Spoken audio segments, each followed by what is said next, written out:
एक इम्पॉर्टेंट चीज है और मैं ये मानता हूं कि इसको एक्सपोज करना चाहिए। मैं मंत्री होने के बाद मेरा बोलना शायद लोगों को लगेगा कि मैं क्यों बोल रहा हूं।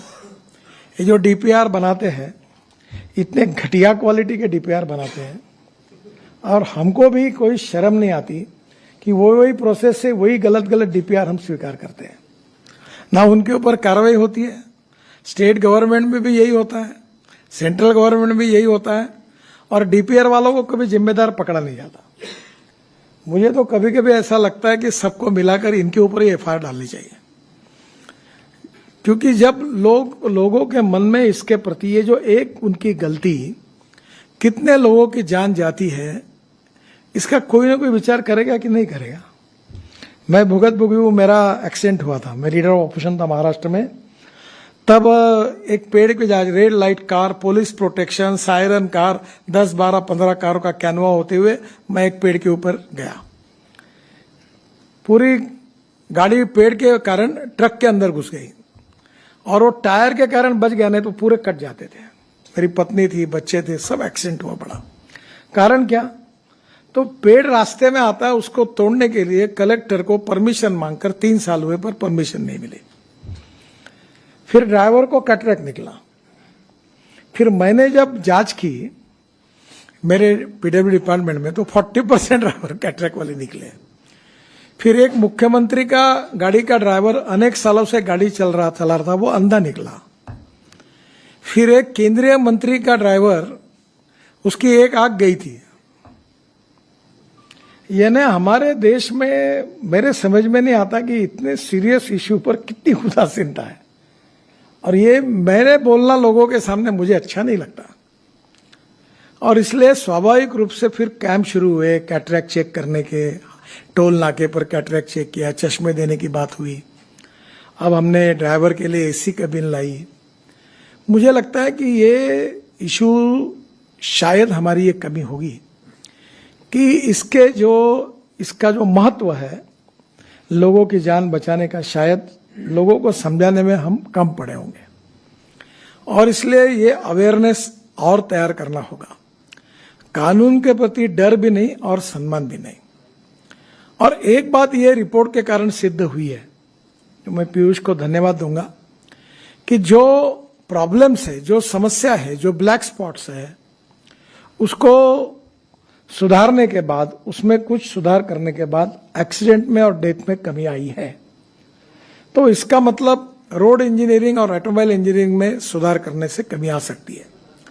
अब ऑटोमोबाइल इंजीनियरिंग में तो बहुत सुधार हो गया। सब लोगों ने 6 एयरबैग लगाना भी शुरू कर दिया है। अभी स्टार रेटिंग भी हुआ है। तो नेचुरली ऑटोमोबाइल इंजीनियरिंग में जो रोड सेफ्टी के लिए और हमारे लोगों की जान सुरक्षा के लिए वो हो गया है, और अगर कोई सुझाव आएगा तो करेंगे। ट्रक और बसेस में भी बस का कोड था। कोई भी हाथोड़ा लेके बस में बैठता था और रोड पर बस बॉडी बनाता था। 6 बार 7 बार मैंने उनको टाइम दिया। अभी हमारे यहाँ समृद्धि महामार्ग पर एक बस आई, जल गई, 50 लोग मर गए। उस दिन मैं इतना गुस्सा हो गया, मैंने बोला सेक्रेटरी जी को कि ये खत्म करो इसको। अब प्रॉब्लम यह है कि बसेस में जब अभी ये जो बड़े कंपनी ने बसेस बनाए, अभी मैंने एक स्लीपर कोच बस बेंगलोर में लॉन्च किया था। ये जो ग्लास दिखती है आपको बड़ी, इस प्रकार से वो पूरी ऐसी जो विंडो थी उसमें बड़ी ग्लास है और उसके बाजू में प्लास्टिक की हथौड़ा है। अगर बस गिर गई तो हथौड़े से वो तोड़कर वो बाहर आ सकते हैं। ये भी सुविधा ये अभी बस में नहीं थी। घटिया क्वालिटी कितनी बनाना, सस्ता बनाने के लिए, तो उसके कितने लोग मर रहे हैं। और इसलिए अभी हमने बस में भी और कार में पीछे से बेल्ट लगाने के बारे में नियम बनाया। आज सामने वाले बेल्ट के बारे में भी नियम बनाया। काफी लोगों की जान उसके अंदर बच जाती है। और इसलिए मेरा जो सुझाव है कि अब विशेष रूप से जो स्कूल के टीचर है, हेडमास्टर है, इन्होंने आगे आना चाहिए। उनके स्कूल में रोड सेफ्टी की प्रतिज्ञा लेनी चाहिए। बच्चों को पढ़ाना चाहिए, चाहे इसके कितने डेंजरस है, कैसे लाइफ जा रहे हैं, कितने नुकसान हो रहे हैं, इसके बारे में एक लोगों का एजुकेशन, प्रबोधन, प्रशिक्षण, और उसके साथ फिर उसका ट्रेनिंग। तो ये जो जनरेशन तैयार होगी इसका बहुत फायदा होगा।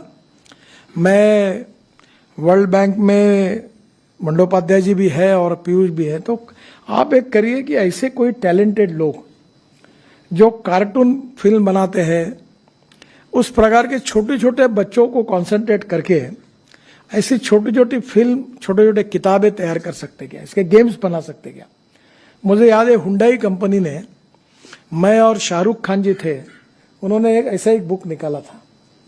तो ये कंपनियां स्पॉन्सर करेगी और ये इसके बारे में स्कूल में विशेष रूप से 10वीं के पहले तक, प्राथमिक और माध्यमिक, इन स्टूडेंट्स के लिए उनके आईक्यू के हिसाब से इफेक्टिव ट्रेनिंग और कोर्सेस, इसके बारे में हम लोग आगे आए।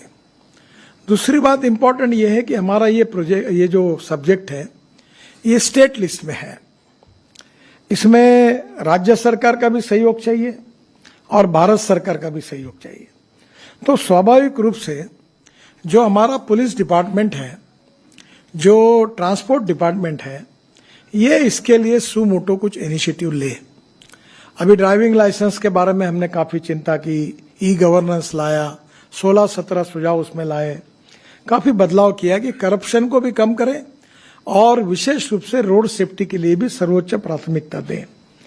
इसका इम्प्लीमेंटेशन स्टेट लेवल पर भी अगर अच्छी तरीके से होता है तो उसका भी फायदा होगा। ये केवल काम सरकारी स्तर पर नहीं होगा, विदाउट सपोर्ट फ्रॉम सोसाइटी ये नहीं हो पाएगा।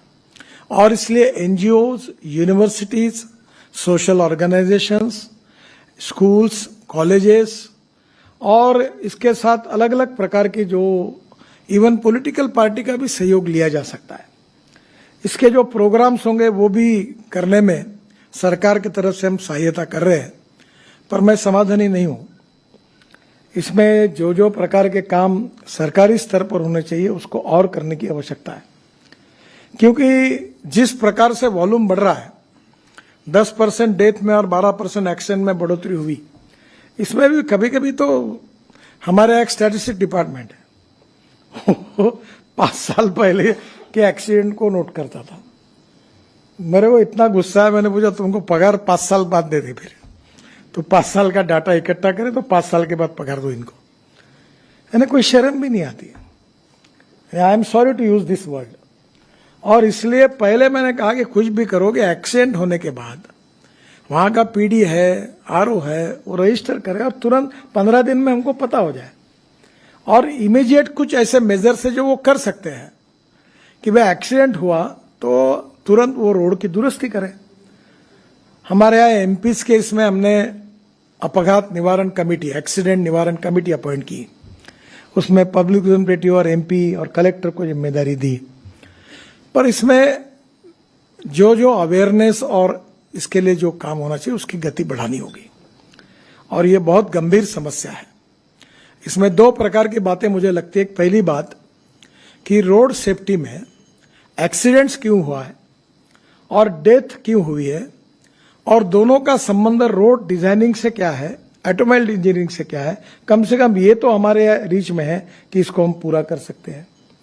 कुछ ऐसे एक्सीडेंट्स हो सकते हैं कि जो हम सब कुछ करने के बाद भी होंगे, उसका कोई इलाज नहीं है, पर जिसके कारण है वो कारणों को ढूंढकर उस समस्याओं को किसी भी स्तर पर, प्राथमिक स्तर पर उसको पूरा करना, और इसके लिए पब्लिक अवेयरनेस तैयार करना।